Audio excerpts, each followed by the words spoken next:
Jam.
And now I'd like to introduce to you our speaker today, George Williams.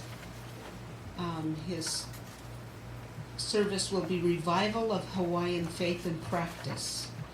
George is retired from California State University in Chico and is currently a visiting professor for the second year in the Department of Religious Studies, but really spends 99% of his time as a volunteer working with Native Hawaiians in Hawaii to preserve their culture.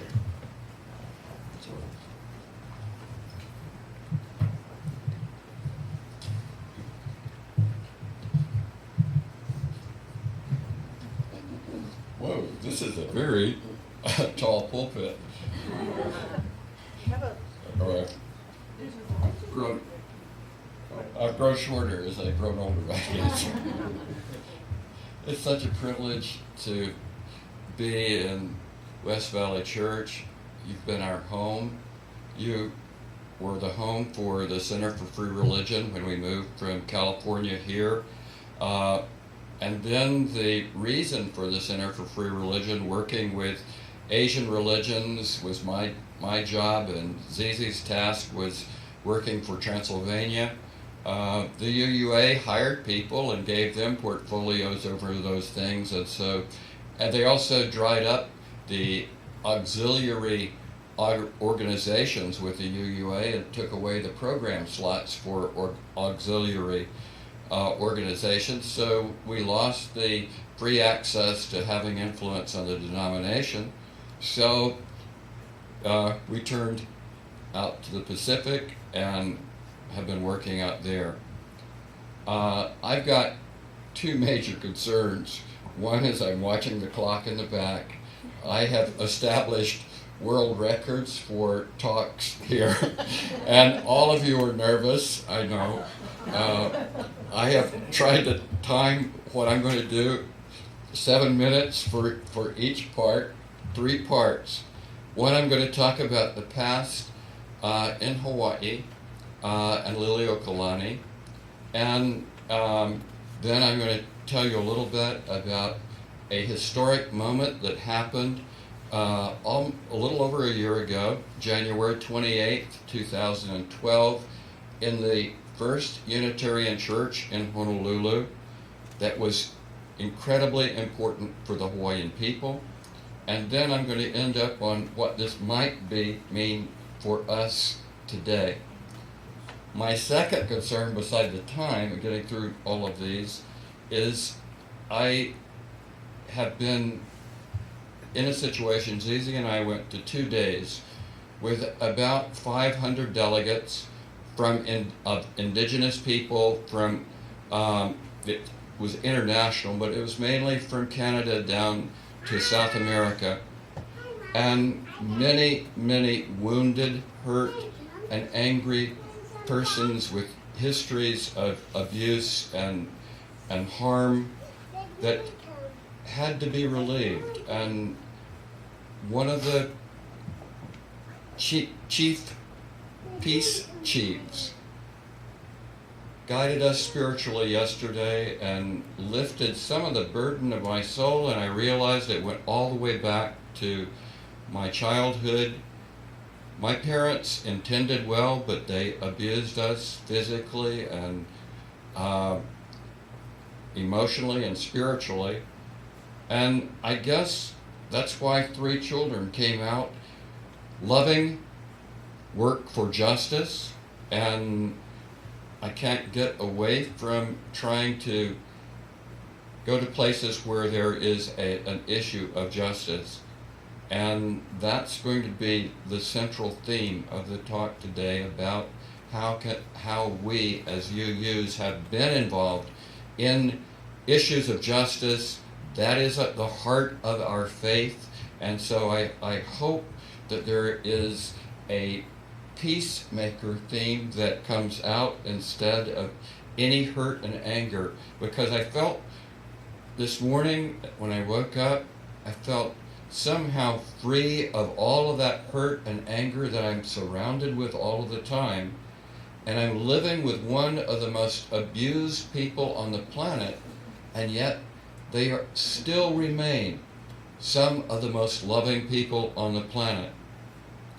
Well, it was only 40 years after the Civil War, and Marines came off a ship, a warship named USS Boston, and they came off at the request of 13, the Committee of 13 planters, who had already negotiated with the United States to annex Hawaii, and they deposed the Queen, Liliuokalani, and they would incarcerate her, they would humiliate her, and when she surrendered to the power of the United States, she did not give over the government to the provisional government of planters, the plantation owners who had discovered a new way to do slavery. She turned it over to the President of the United States, believing in the ideals of America and of Christianity. And she struggled for a decade trying to get liberty and justice for her people. I've asked Zizi to read her last words to the American people and to Christians in the world. To you.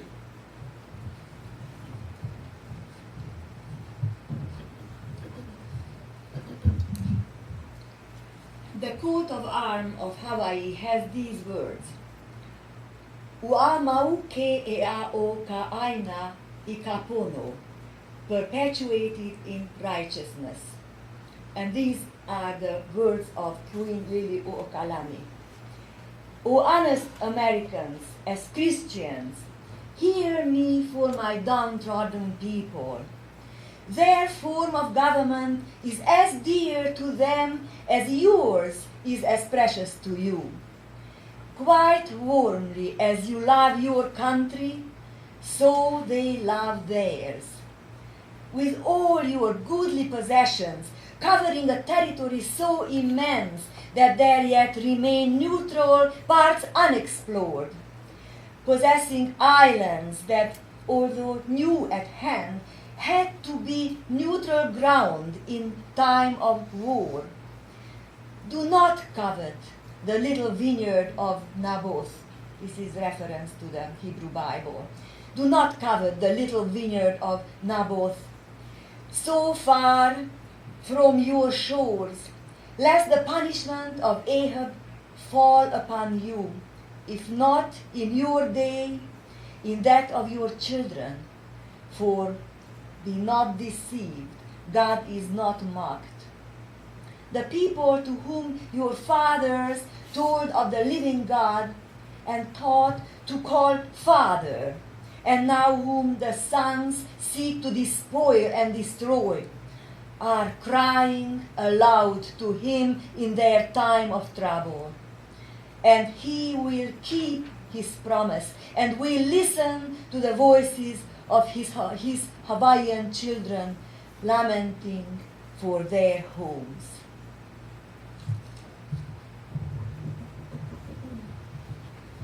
These words were a plea to the values of America to live up to its standard, to give back Hawaii to Hawaiians.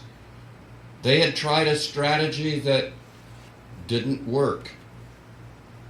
Countries, all peoples, indigenous people all over the world had been subjugated and enslaved under the doctrine of discovery.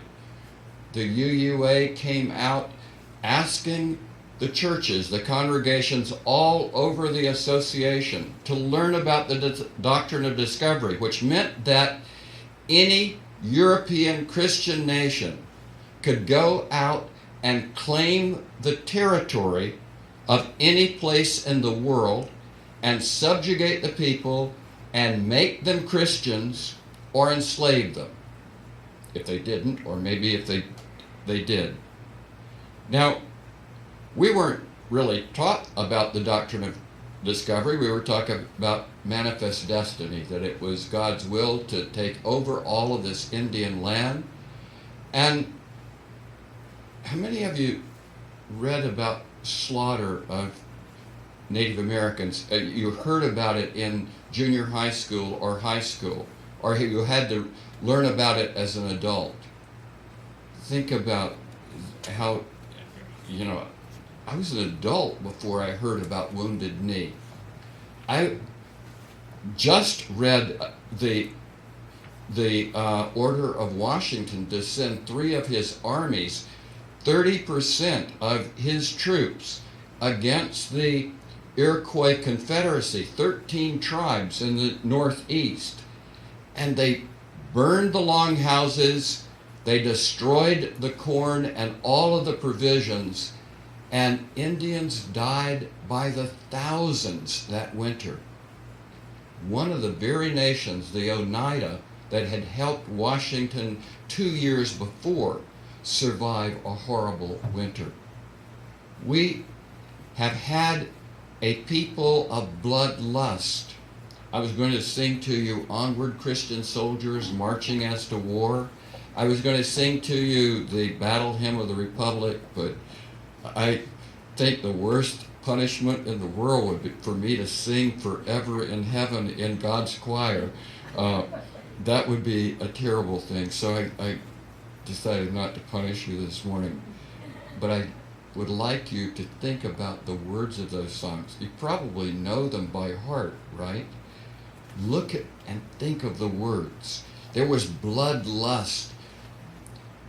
50,000 soldiers could be killed in a day or two in the Civil War. Those same soldiers went out in the Indian Wars and could slaughter men, women, and children in God's name. And they landed just 3 companies from the USS Boston on the shores in Honolulu. And they came up to the Capitol, and they had their Gatling guns and their field guns. These were soldiers that would easily begin a war of slaughter. And Liliuokalani could have called 50,000 warriors down on their heads and wiped them out. I mean, it would have been a multiple slaughter. But she knew history. She knew it would be a war of attrition, and it would not work out well for her people. But she knew one other thing. She had been trained in a mission school, and she heard one half of the gospel, and some of her brother and cousins heard another half. She heard about Jesus, the suffering servant. They heard about, that's found in, it's not very much in the New Testament. Only in Matthew 5, the Sermon on the Mount. The other half is kind of the book of John. I am the way, the truth, and the life. No one comes to the Father except by me. And mix that with the Calvinist, the missionaries that came out with all the wonderful intentions that my father had when he was a missionary to the Mormons. But it was a God of damnation. You either repent and be obedient, or you go to hell forever. A lady in a place where I had to try to do a sermon. You only do sermons now in 20 minutes. No talks anymore, lectures. But she asked her mother, is God going to send me to hell forever? And her mother said, would your father do that? And so Liliuokalani heard the gospel of Jesus, of love and forgiveness. And that somehow is the basic Christianity that 95% of Hawaiians still believe in, even after their state, their nation, which had become a recognized Christian nation and the first nation on the planet to declare itself neutral, never to make war against anyone else. And the U.S. sent its puppet government to Hawaii and gained Hawaii as first as a territory. Then it gradually was needed because we started the war with Spain to take their territories. Remember Puerto Rico and Cuba? We still have a little piece of Cuba called Guantanamo Bay.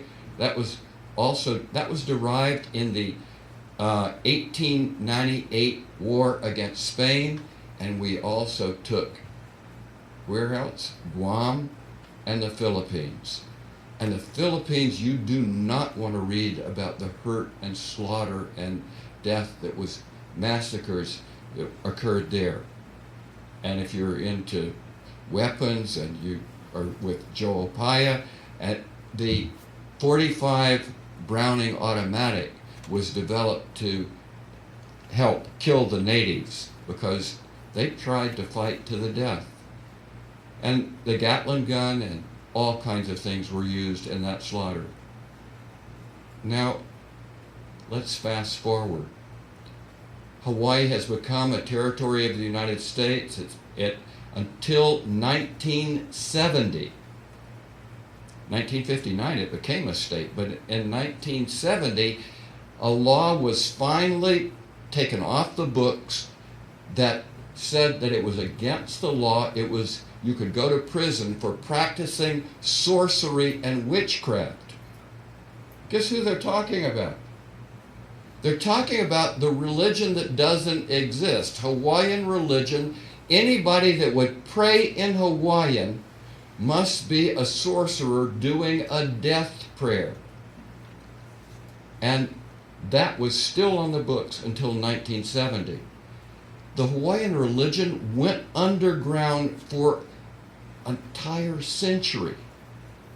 And I don't know how to reveal, enough of the story for you to jump forward to last year, when by hook or crook, I was invited to do a worship service, 20 minutes in the Honolulu Unitarian Universalist congregation. The minister was new and going to be away. It was the Justice Committee that invited me to talk. Well, I knew I couldn't do anything worthwhile in 20 minutes, so I have been working for 18 years with the kupuna, the elders in Hawaii. They have hanai'd me, they've adopted me, they've allowed me to become their archivist. Last year when I spoke to you, I could not tell you anything about Hawaiian spirituality. It was huna, secret. It was kapu, forbidden. that any haole. Gee, I'm a haole, I guess, but I'm adopted. And there is enough love for me. There's enough love for everybody. And so, guess what? I got our kumu, our spiritual leader, but I knew what his real title was. Kahuna Nui, High Priest of the Kane Nuiakea religion. Now these words had not been said in public for an entire century.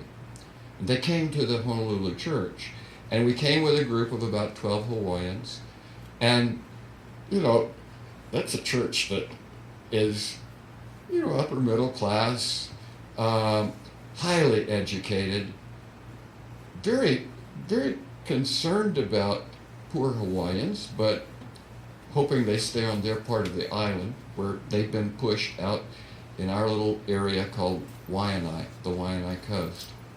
And Uncle Glenn is going to speak, and he's going to, actually, he wasn't going to pray. He's not a praying kumu, praying leader. He is one of the teachers who knows the tradition, has been trained to keep the tradition and train someone else. So he had an assistant who was going to do the prayer. And he started shaking and went outside, and just after we had, seen how the hula was going to be done and everything, and he said, I can't do it. I can't do it. The elders have said that we should not do it. I said, well, we've talked about, deep culture, and that we can share that, and it's really important to have allies and partners and to share this so that it can be preserved.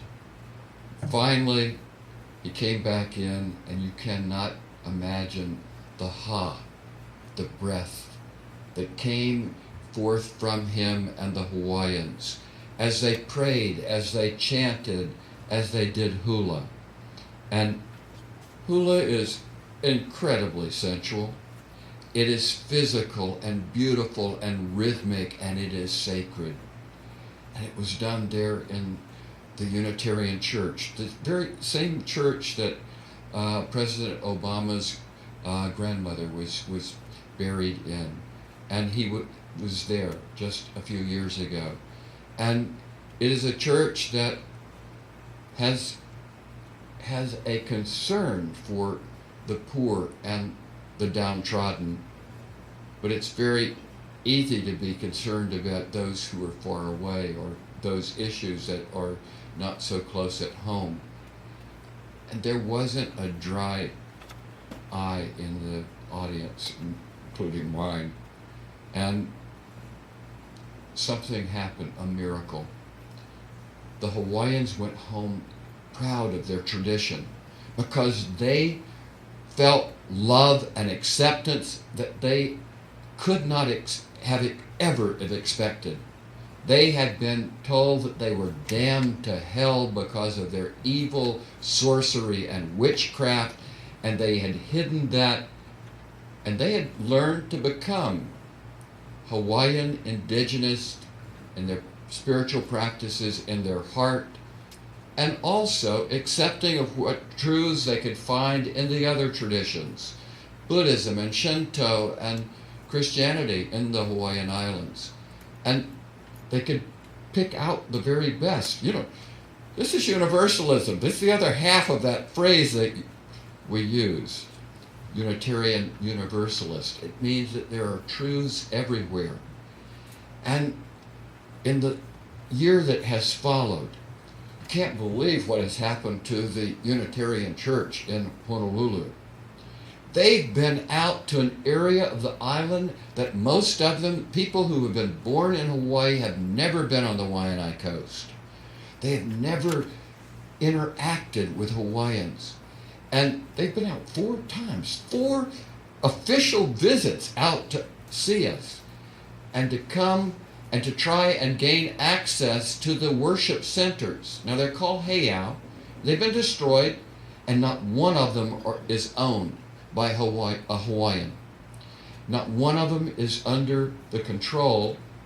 And the most important one for those in our particular area is a hayout that we can't even have access to. Now, do you know the United States Constitution? It begins with a few Bill of Rights, one about worship, and the Declaration of Universal Rights that was copied about from the United States. We won't even sign it, but it has to do with the freedom of worship and access to worship sites. And do you know that we have an ambassador that tracks all of the violations of human rights, and especially of the right of worship and freedom of religion? And we condemn China regularly for what they do in Tibet, and we condemn Turkey for what they did to the Armenians. But you know, there's no report in the annual report, not one word about what is done to Native Americans, indigenous peoples in this country, this continent, or the territory of the Kingdom of Hawaii. You know, that's why Hawaiians still think that they still have a kingdom, and it's just occupied, because under national law, the United States does not have ownership of Hawaii. That's the most militarized zone in the world, and there is no way that the empire of the United States, with perpetual war, is going to ever give up Hawaii. So what can we do? Well, we're asking for just access to worship in sacred sites in Hawaii. Do you understand why I am now, as a Universalist, a Hawaiian religionist? That I practice the Kaninui faith. I'm even learning how to pray for the first time in about 40 years. I can pray in Hawaiian. I still can't pray in English. Hawaiian is a sacred language. Everything indicates the interconnectedness of life. How life manifests in every way, in a sacred way. And there are 11 values that the church in Honolulu decided they wanted to study. And so the children have been studying those for a year.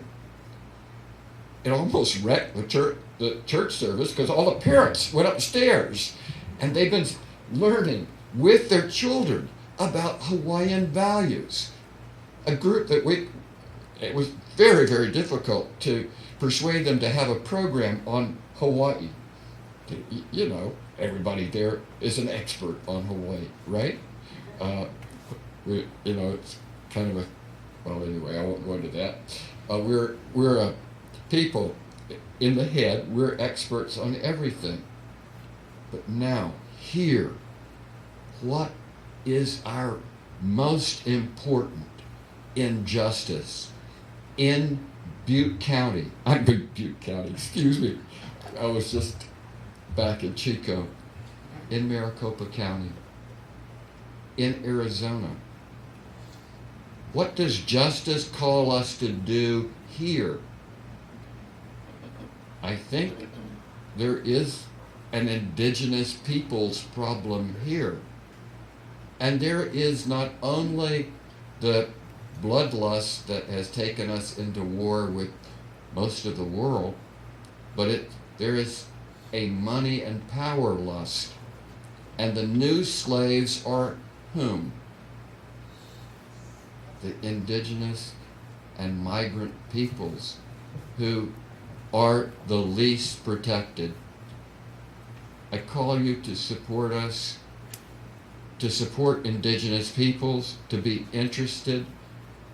I know you will study and you'll look at websites and you will learn. That's what Unitarians do.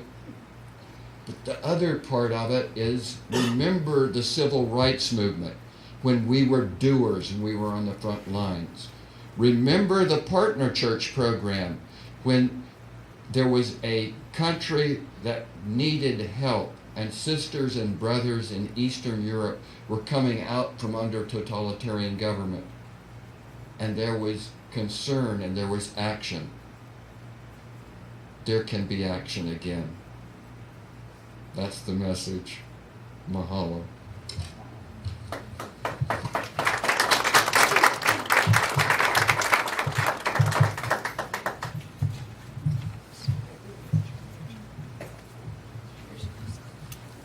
Thank you, George. Now, our closing hymn is number 318, We Would Be One. We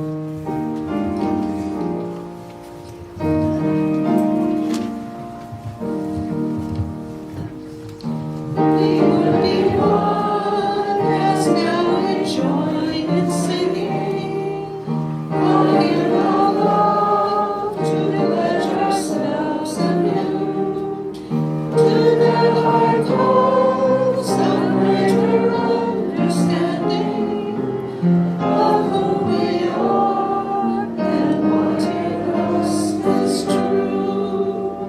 We would be one in living for each other, to show to all a new community.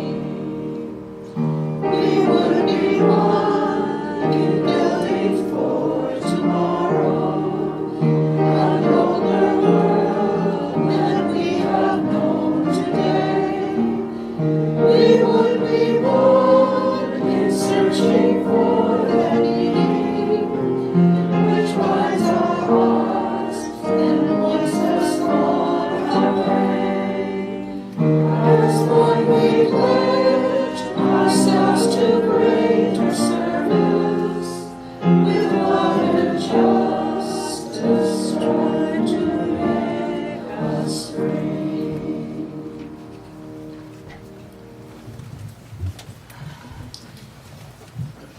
And now, as we extinguish the chalice, may we take with us from this place the spirit of service and shared community.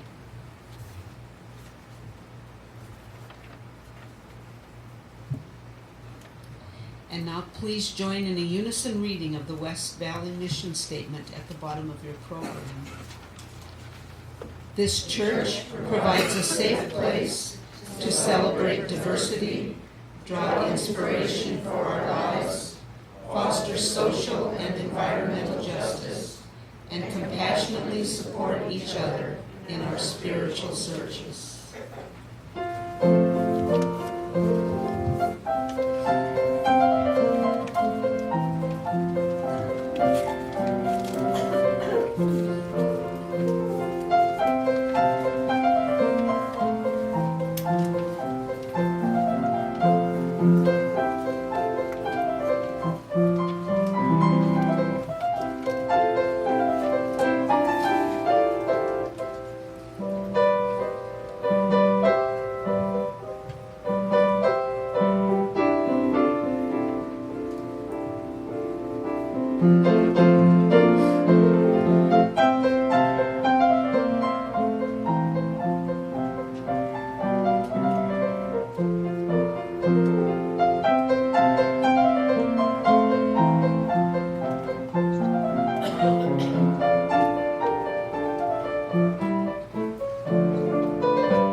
Thank you.